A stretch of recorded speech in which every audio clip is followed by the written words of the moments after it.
इस भव्य आयोजन का जो कार्यक्रम किया जा रहा है, उस कार्यक्रम के आयोजकों का भी बहुत बहुत आभार। मैं अपनी बात शुरू करूं, बात शुरू करने से पहले बहुजन समाज में जन्मे सभी संतों, गुरुओं, महापुरुषों को नमन वंदन करता हूं। भारत की सरजमीन पर पैदा हुए वो सभी महापुरुष जिन्होंने आजादी की लड़ाई लड़ी हो, चाहे वो महिलाओं की आजादी के लिए लड़े हो, चाहे दलित पिछड़ों की आजादी के लिए लड़े हो, या फिर इस देश की आजादी के लिए लड़े हो, उन सभी महापुरुषों के चरणों में नमन वंदन करता हूं। मैं एक बार काशीराम साहब को सुन रहा हूं। जब मैं उन्हें सुन रहा था, एक पत्रकार उनसे सवाल करते हैं। वो उन्हें कहते हैं कि काशीराम साहब, डॉक्टर अम्बेडकर ने इतना लंबा काम किया और आपने उस काम को आगे बढ़ाया, लेकिन कभी आपने पीछे मुड़कर नहीं देखा। तो काशीराम साहब उनको जवाब देते हैं और कहते हैं कि जिस काम पर महात्मा ज्योतिबा फुले ने दिमाग लगा दिया, जिस काम पर साहू जी महाराज ने दिमाग लगा दिया, जिस काम पर डॉक्टर अम्बेडकर ने दिमाग लगा दिया, उस काम पर काशीराम को दिमाग लगाने की आवश्यकता नहीं है। काशीराम साहब जवाब देते हैं। क्योंकि आज हम शिक्षित होकर के तर्कवादी होते जा रहे हैं, क्योंकि बुद्धि के लोग, रैदास नाटक के लोग है सीधे तर्क करने लगे हैं। मैं एक बात आपको इसलिए बताई कि हमें यह भी मालूम होना चाहिए कि हमें तर्क कहां करना, किससे करना। आज का परिवेश जब मैं देखता हूं, जैसे अभी हमने देखा कि अभी एक रैली दिल्ली के माफी जगह एक रैली लखनऊ के अंदर हुई, वहां एक तर्क शुरू हो गया, बहुजनवादियों में तर्क शुरू हो गया। उधर से फायर हुआ और इधर से भी फायर हुआ, आपस में तर्क शुरू हो गया। तर्क जिन पर होना चाहिए था उन पर हमने तर्क नहीं किया, जिन पर तर्क नहीं होना चाहिए था उन पर हमने तर्क किया। तो मैं भी ये कहता हूं भीड़ में जाए समाज पार्टी के कार्यकर्ताओं को कि जिस काम पर काशीराम साहब ने अपना दिमाग लगा दिया, उस काम पर हमें दिमाग लगाने की आवश्यकता नहीं है।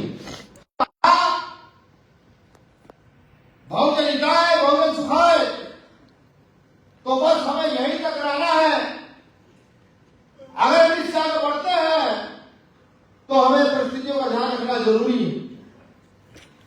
मैं अगर किसी गांव का परिवेश लूं और देखूं कि एक तरफ गांव में बहुत अमीर लोग रहते हैं, पैसे वाले लोग रहते हैं, और एक दूसरी ओर गांव में गरीब मजदूर किसान रहते हैं, और उनमें कभी झगड़ा हो जाता है, तो गलती अमीर की नहीं निकलती, गलती होगा गरीब की निकलती है। इसी बात को देखते हुए मुझे लगता है महापुरुषों ने, तथागत बुद्ध ने बहुजन की थोड़ी दी होगी, और आज भी देश के अंदर बहुजन समाज पर तरह तरह के अत्याचार हो रहे हैं। अभी कुछ समय पहले मथुरा में भी हुआ, 2 बेटियों के साथ अभद्रता की गई थी। भाई जन सिंह आजाद यहाँ आए तो उन्हीं के ऊपर हमला करने का प्रयास किया गया। इसलिए मैं कहता हूं कि जब तक इस देश का बहुजन मजबूत न हो जाए, तब तक हमें इस आंदोलन के विषय में सोचना, अपने आंदोलन के साथ गद्दारी कर देना होगा। अगर आज हम बहुजन को छोड़कर संसद के विषय में सोचना शुरू कर देंगे तो ये बहुजन के लिए अन्याय होगा। ऐसा हमें नहीं करना। अभी तो हमें जो हमारे गुरु, हमारे पिता, हमारे मार्गदर्शक साहब मान्यवर काशीराम साहब जो रास्ता दिखा कर गए, उस रास्ते की ओर अग्रसर होना, उस रास्ते की ओर चलना। अगर हम नहीं चलते हैं तो मैं स्पष्ट तौर पर बताऊं कि अगर हम नहीं चलते हैं तो समझिए आने वाली नस्लों की परिस्थितियां क्या होंगी। आज के समय में लखनऊ जैसी जगह के आसपास एक 70 साल के बुजुर्ग को पेशाब देने पर मजबूर कर दिया जाता है। आज के समय में ही हाथरस के अंदर एक बेटी का रेप होता है, वो मर जाती है, उसके अपराधियों को बरी कर दिया जाता है। आज ये परिवेश में भी न जाने कितनी हत्याएं जाति के नाम पर इस देश प्रदेश में लगातार हो रही हैं। आज के परिवेश में इस देश में मुसलमान को मुसलमान नहीं समझा जा रहा। इस देश में मुसलमान को बकरे और मुर्गे समझा जा रहा है, जहां पकड़ो काट लो। आज के परिवेश में यहां दलितों को एक मुकदमा दर्ज कराने के लिए 10 मुकदमे पहले अपने ऊपर लगाने पड़ते हैं, जब जाकर किसी बलात्कार में हत्या का मुकदमा दर्ज करा पाते हैं। हमें सोचने और समझने की आवश्यकता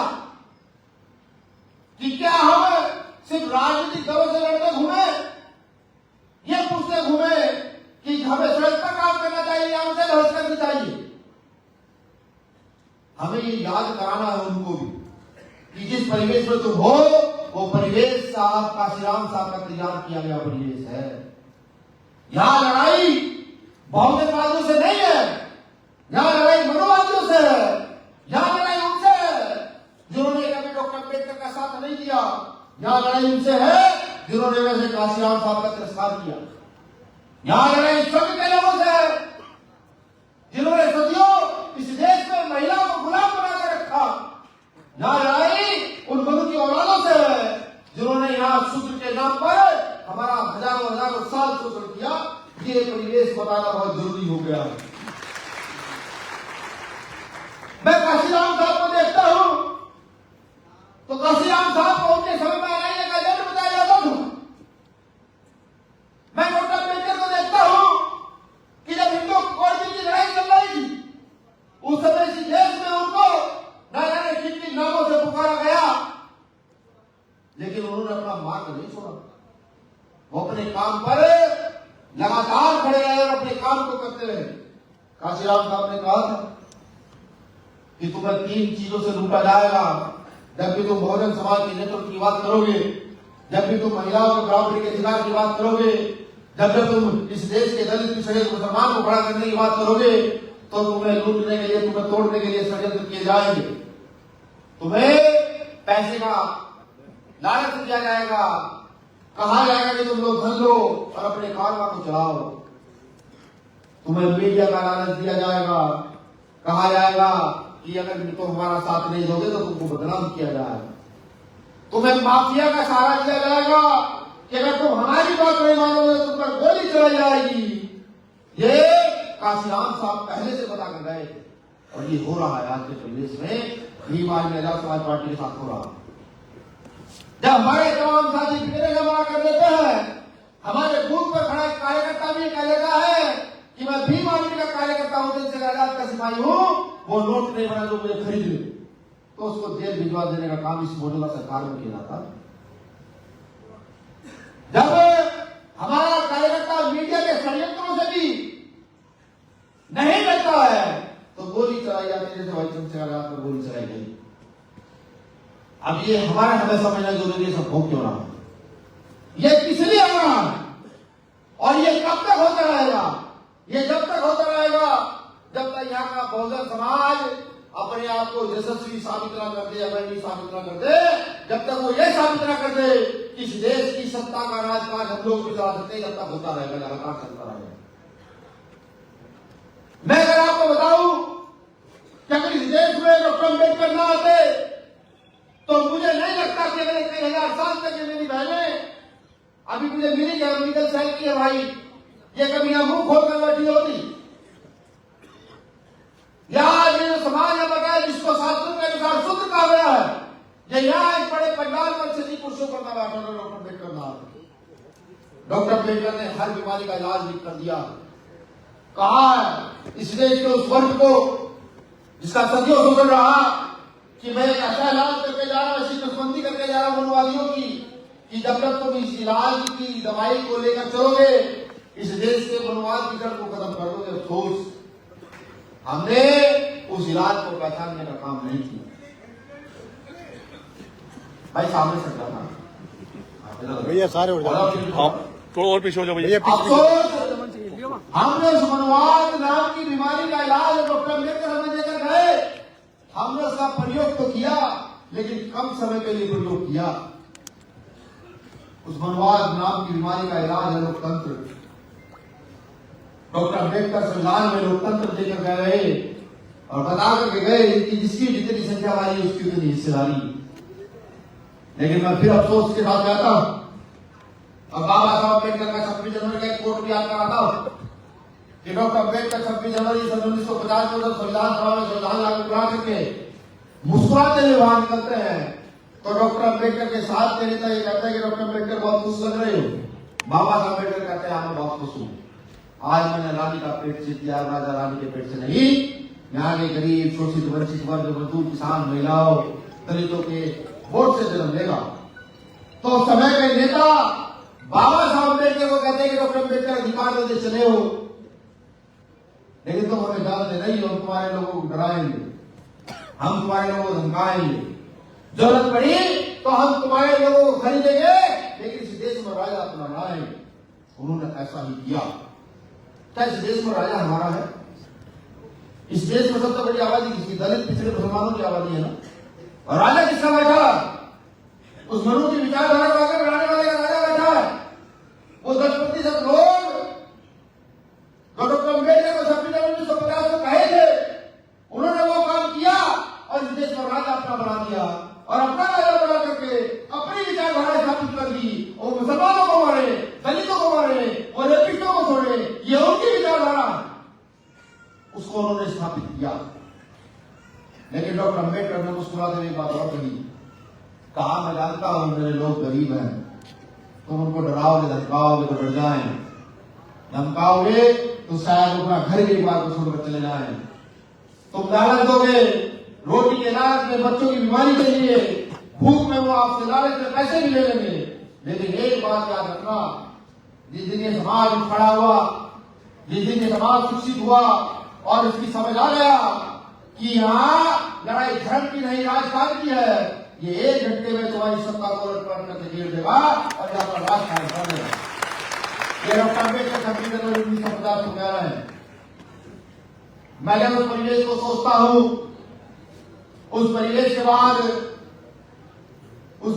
बाद कांग्रेस का लंबा समय देखता हूं और उस कांग्रेस के लंबे समय में दलित नेता के साथ साथ बाबू जगजीवन राम का भी परिवेश देखता हूं और फिर उसके बाद जनसंघ का निर्माण, उसके बाद बसपा का निर्माण, उसके बाद समाजवादी का निर्माण, तक मैं उसका सारा परिवेश देखता हूं तो मुझे यह एहसास होता है कि डॉक्टर अम्बेडकर को जो मनवादियों ने उस समय बात कही, आज भी उसी पर काम चल रहा है। जिस काम पर जो बात डॉक्टर अम्बेडकर ने कही थी उस पर अभी हमने काम शुरू नहीं किया।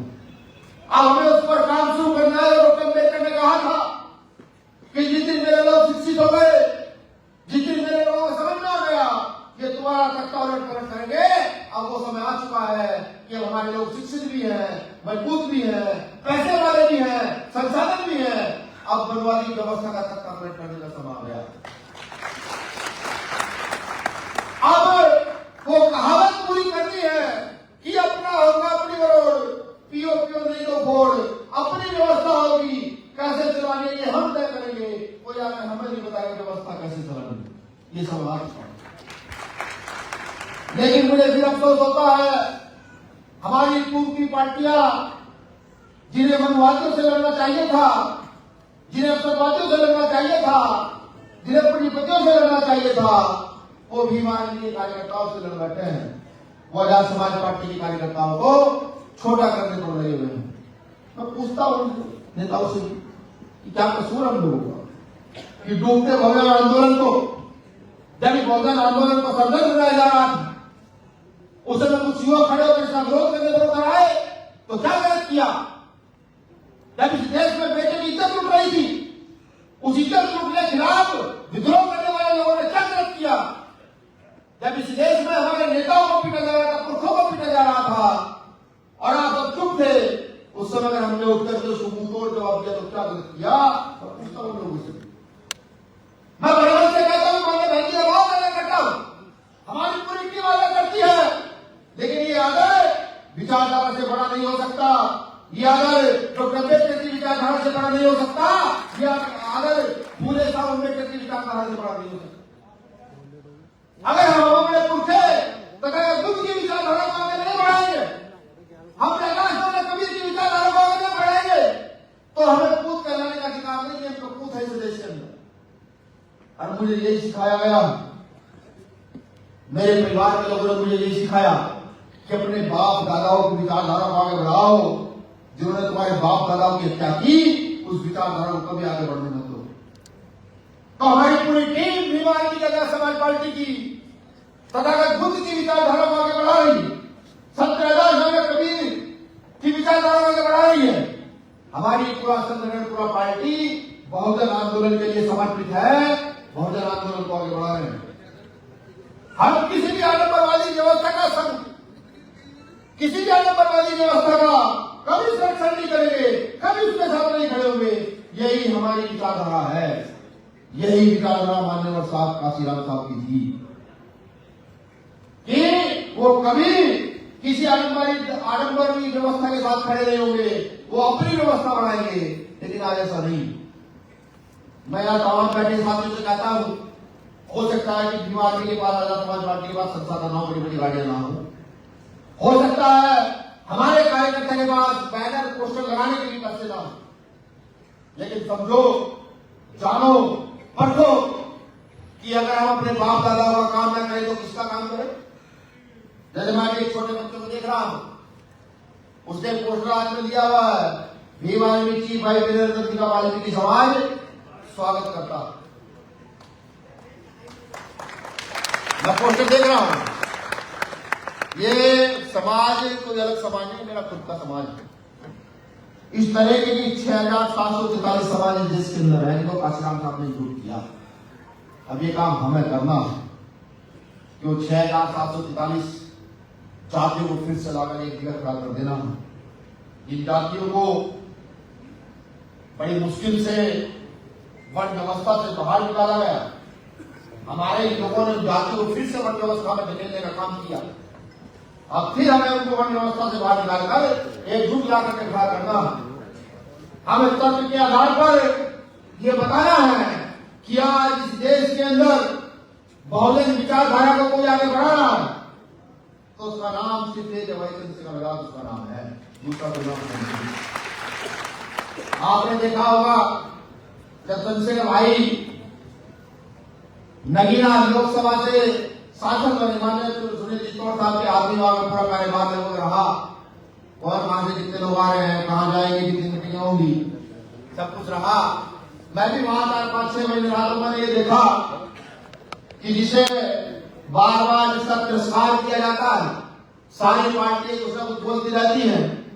हर जिस व्यक्ति के नाम डेली 100 से ज्यादा वीडियो उसके विरोध में चलती है, उसको चुनाव हराने के लिए यहाँ के मुख्यमंत्री, पूर्व के 2 बार के मुख्यमंत्री, यहाँ के कैबिनेट मिनिस्टर और तमाम ताकतें लगी कि उस शख्स को कैसे हराया जाए। सारी बीजेपी, सारी कांग्रेस, सारी समाजवादी, सारी व्यवस्था वहीं आगे पड़ी कि कैसे उस शख्स को हराया जाए। लेकिन वो शख्स इतना सिद्धांतवादी था, इतना तत्ववादी था, उसके कार्यकर्ता इतने मजबूत थे कि वो सब लोग जो बड़े बड़े लीडर थे वहां पहुंचे, वो मुंह दिखा करके आए और हमारा नेता वहां एक भारी बहुमत से जीतता व्यक्ति होगा। मैं तो अपने नेता का भी शुक्रिया करता हूं कि संसद में घुसकर का ये आवाज उन्होंने दी, उस आवाज का नाम था जय भीम नमो बुद्धाय।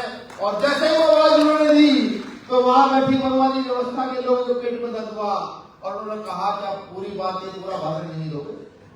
जब उन्होंने कहा जय भीम, जय संविधान, जय मंडल, जय जवाहर, तो उनके पेट में दर्द हुआ कि एक अम्बेडकर की ऐसा बड़ा दौर कैबिनेट में पहुंच गई है, ये तुम्हारा बड़ा नुकसान है। और हमारे नेता ने ठीक ऐसा ही किया, संसद में पहुंचकर हर मामले को इतनी मजबूती और खूबसूरती से उठाया कि सरकार न चाहते हुए भी सरकार को मामलों का सलूशन करना पड़ा। मैं ये बात इसलिए बता रहा हूं कि मेरी कौम के लोगों, ऐसे देश की सर्वहारा समाज के लोगों, ऐसे देश के किसान मजदूरों कि अगर ये चाहते हो कि आपकी ताकत बने और आपका राजा है, आपके बच्चे के छाती परिवर्तित करें, तो इस बार आंख बंद कर आजाद समाज पार्टी पार्टी के कंधे को मजबूत कर दी थी। गांव गांव जाकर समझाओ कि पिछले 70-80 साल से तुमने सारी पार्टियों का राज देखा, वामपंथियों का राज देखा, बीजेपी का राज देखा, कांग्रेस का राज देखा, बसपा का राज देखा, समाजवादी का राज देखा, अलग अलग राज्यों में अलग पार्टी का राज देखा। कि अगर ये चाहते हो कि वाकई और भी कोई मजबूत राज आए तो एक बार चंद्रसेना राज का भी राज करके देखो, पता लग जाएगा मंदिर मैं भीम आर्मी के साथी से भी कहता हूं, बहुत सारे साथी मुझे फोन करते हैं, भैया ये परेशानी है। मैं उनको बताऊं, हमारे पास डॉक्टर अम्बेडकर से ज्यादा परेशानी नहीं है, हमारे पास काशीराम साहब से ज्यादा परेशानी नहीं है, महात्मा ज्योतिबा फुले, सावित्रीबाई फुले, फातिमा शेख से ज्यादा परेशानी नहीं है। अपने आप को तैयार करो, इस मिशन के लिए तैयार करो। ये मिशन तुम्हें कुछ दे ना दे, लेकिन जैसे बाबा साहब अम्बेडकर ने को इस मिशन में रहते सम्मान नहीं मिला, काशीराम साहब को इस मिशन में रहते सम्मान नहीं मिला, लेकिन आज एक बाबा साहब की फोटो की तरफ घूर कर देख लेता है तो उसकी आंखें निकालने का दम रखते हैं, और काशीराम साहब की फोटो को फाड़ देने का दम रखता है तो उसका हाथ उखाड़ने का दम रखते हैं। ऐसे ही तुम्हारे जाने के बाद अगर पक्के मिशन में रहोगे तो तुम्हारे जाने के बाद ये दुनिया तुम्हारे गले में फूल माला लेकर खड़ी होगी, कहने में नहीं ये आदमी था मिशन का पक्का आदमी, ये करना पड़ेगा मेरे साथियों। वरना मुझे कहते कोई बुरे नहीं है। आज तो कांग्रेस के बड़े नेता भी संविधान हाथ में उठाए सिर पर लटकाए घूम रहे हैं, जिन्होंने कभी जीवन में संविधान की बात नहीं की। आज वो पार्टियां जो प्रमोशन में आरक्षण का बिल फाड़ देती है, आज वो संविधान को सिर्फ हाथ में उठा करके अपनी सीटें बढ़ाने जा रही है। और हम जिनके लिए संविधान लिखा गया, जिनके पुरखों ने ये संविधान दिया, अपना पूरा जीवन लगा करके हम आज भी अंधेरे में कहीं खो जा रहे हैं। मेरे साथियों, लोकतंत्र का मतलब समझो, मेरे भाइयों मेरी बहनों, लोकतंत्र का मतलब समझो और इस व्यवस्था को स्थापित करने का काम करो। अगर ये व्यवस्था स्थापित हो जाती है तो मुझे कोई आशा नहीं, पूरी उम्मीद है, क्योंकि तो आज तक इतिहास उठाकर देखते हैं कि मौलाना आंदोलनकारी ने कभी किसी के विरोध की बात नहीं की, कभी तथागत ने किसी के विरोध की बात नहीं की, संत रैदास ने विरोध की बात नहीं की, संत कबीर ने, गुरु नानक देव ने, गुरु घासीदास जी ने, सब हमारे प्रत्येक पुरखे ने समानता की बात की है। और जब हमारे प्रत्येक पुरखे समानता की बात कर रहे हैं तो हमें भी सोच चलना हो। आप सोचो कि आप अपने मथुरा जिले के आखिरी गांव में जाते हैं, उस गांव में पढ़ने वाला बच्चा तो अच्छा है, अच्छी पढ़ाई कर सकता है, लेकिन उस बच्चे के पास संसाधन नहीं है, उसे कोई बताने वाला नहीं। जैसे मैं अपनी बात करूं, जब मैं इंटर में था मुझे ये नहीं पता था करना क्या है। मैंने इंटर के बाद ग्रेजुएशन कर ली, ग्रेजुएशन के बाद एमए में एडमिशन ले लिया, 1 साल करके छोड़ दिया, छोड़ने के बाद पिताजी के पास चला गया, फिर 2 साल बाद आया, फिर दोबारा आकर पोस्ट ग्रेजुएट हुआ। जब पोस्ट ग्रेजुएट हुआ तो तब पता लगा करना क्या है। जब पोस्ट ग्रेजुएट होने के बाद फिर मैंने तैयारी शुरू की, बैंक की तैयारी शुरू की, पुलिस की तैयारी शुरू की, कहीं ना कहीं भर्ती हो जाऊंगा। यानी कि सीधा मतलब यह है, हमारे बच्चों तक तो जानकारी है लेकिन करना नहीं। आज भी हमारे घर के बच्चे पढ़ लिख करके जानकारी के अभाव में गड़बड़ जाते हैं, लेकिन आज भी हमें कोई बताने वाला नहीं, हमें को समझाने वाला नहीं। कौन करेगा इस काम को? कहां से आएगा वो समझाने वाला? कहां से होगा कैडर तैयार? कहां से आपकी सुख सुविधाओं का समाधान होगा? कहां से आपके दुख का निवारण होगा? ये सोचने की बात है।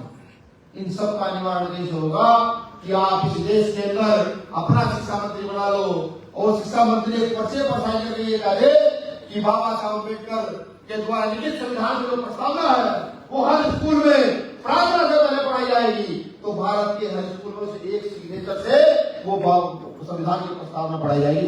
पहली लाइन है कि हम भारत के लोग, विकास होगा जब लोकतंत्र के अंदर आप अपनी शक्ति बनाओ। ये जो आज स्कूल बंद किए जा रहे हैं, इसका जानते नुकसान किसको?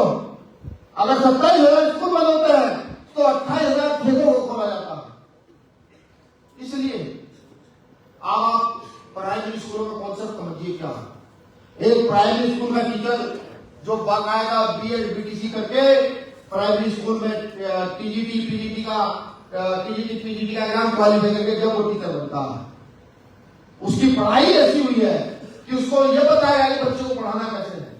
अरे प्राइवेट स्कूल में, माफ कीजिएगा, प्राइवेट स्कूल में इंटर पास करके जाओ पढ़ाओ, कौन सा अच्छा पढ़ा पाएगा? प्राइवेट पढ़ाएगा, प्राइवेट वाला, प्राइवेट वाला पढ़ाएगा।